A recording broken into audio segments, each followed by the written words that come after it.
My fellow Americans, tonight I am speaking to you because there is a growing humanitarian and security crisis at our southern border. Every day, Customs and Border Patrol agents encounter thousands of illegal immigrants trying to enter our country. We are out of space to hold them, and we have no way to promptly return them back home to their country. America proudly welcomes millions of lawful immigrants who enrich our society and contribute to our nation. But all Americans are hurt by uncontrolled illegal migration.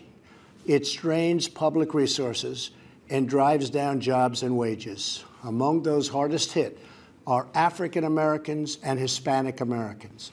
Our southern border is a pipeline for vast quantities of illegal drugs, including meth, heroin, cocaine, and fentanyl. Every week, 300 of our citizens are killed by heroin alone, 90% of which floods across from our southern border. More Americans will die from drugs this year than were killed in the entire Vietnam War. In the last 2 years, ICE officers made 266,000 arrests of aliens with criminal records, including those charged or convicted of 100,000 assaults, 30,000 sex crimes, and 4,000 violent killings. Over the years, thousands of Americans have been brutally killed by those who illegally entered our country, and thousands more lives will be lost if we don't act right now. This is a humanitarian crisis, a crisis of the heart and a crisis of the soul. Last month, 20,000 migrant children were illegally brought into the United States, a dramatic increase. These children are used as human pawns by vicious coyotes and ruthless gangs. 1 in 3 women are sexually assaulted on the dangerous trek up through Mexico. Women and children are the biggest victims, by far, of our broken system. This is the tragic reality of illegal immigration on our southern border. This is the cycle of human suffering that I am determined to end. My administration has presented Congress with a detailed proposal to secure the border and stop the criminal gangs, drug smugglers, and human traffickers. It's a tremendous problem. Our proposal was developed by law enforcement professionals and border agents at the Department of Homeland Security. These are the resources they have requested to properly perform their mission and keep America safe, in fact, safer than ever before. The proposal from Homeland Security includes cutting-edge technology for detecting drugs, weapons, illegal contraband, and many other things. We have requested more agents, immigration judges, and bed space to process the sharp rise in unlawful migration fueled by our very strong economy. Our plan also contains an urgent request for humanitarian assistance and medical support. Furthermore, we have asked Congress to close border security loopholes so that illegal immigrant children can be safely and humanely returned back home.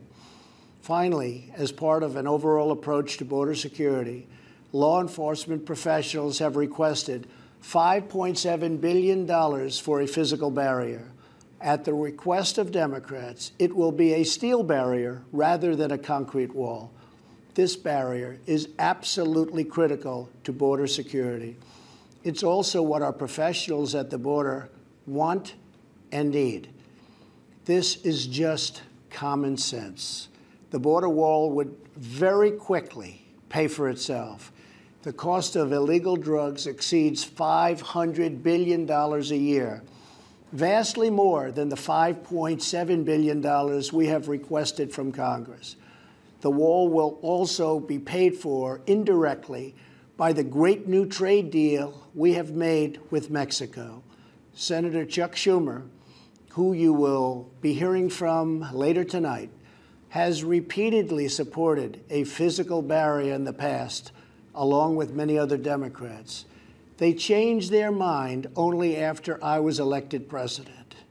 Democrats in Congress have refused to acknowledge the crisis, and they have refused to provide our brave border agents with the tools they desperately need to protect our families and our nation. The federal government remains shut down for one reason, and one reason only, because Democrats will not fund border security. My administration is doing everything in our power to help those impacted by the situation. But the only solution is for Democrats to pass a spending bill that defends our borders and reopens the government. This situation could be solved in a 45-minute meeting. I have invited congressional leadership to the White House tomorrow to get this done. Hopefully, we can rise above partisan politics in order to support national security. Some have suggested a barrier is immoral. Then why do wealthy politicians build walls, fences, and gates around their homes? They don't build walls because they hate the people on the outside, but because they love the people on the inside. The only thing that is immoral is the politicians to do nothing and continue to allow more innocent people to be so horribly victimized. America's heart broke the day after Christmas when a young police officer in California was savagely murdered in cold blood by an illegal alien who just came across the border. The life of an American hero was stolen by someone who had no right to be in our country. Day after day, precious lives are cut short by those who have violated our borders.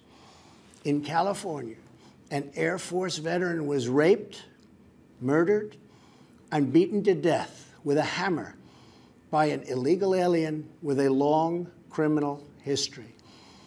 In Georgia, an illegal alien was recently charged with murder for killing, beheading, and dismembering his neighbor. In Maryland, MS-13 gang members who arrived in the United States as unaccompanied minors were arrested and charged last year after viciously stabbing and beating a 16-year-old girl. Over the last several years, I've met with dozens of families whose loved ones were stolen by illegal immigration. I've held the hands of the weeping mothers and embraced the grief-stricken fathers. So sad, so terrible. I will never forget the pain in their eyes, the tremble in their voices, and the sadness gripping their souls. How much more American blood must we shed before Congress does its job?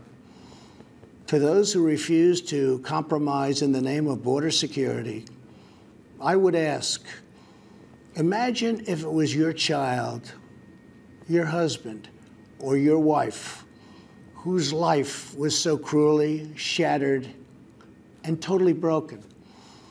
To every member of Congress, pass a bill that ends this crisis. To every citizen, call Congress and tell them to finally, after all of these decades, secure our border. This is a choice between right and wrong, justice and injustice. This is about whether we fulfill our sacred duty to the American citizens we serve. When I took the oath of office, I swore to protect our country, and that is what I will always do. So help me God. Thank you and good night.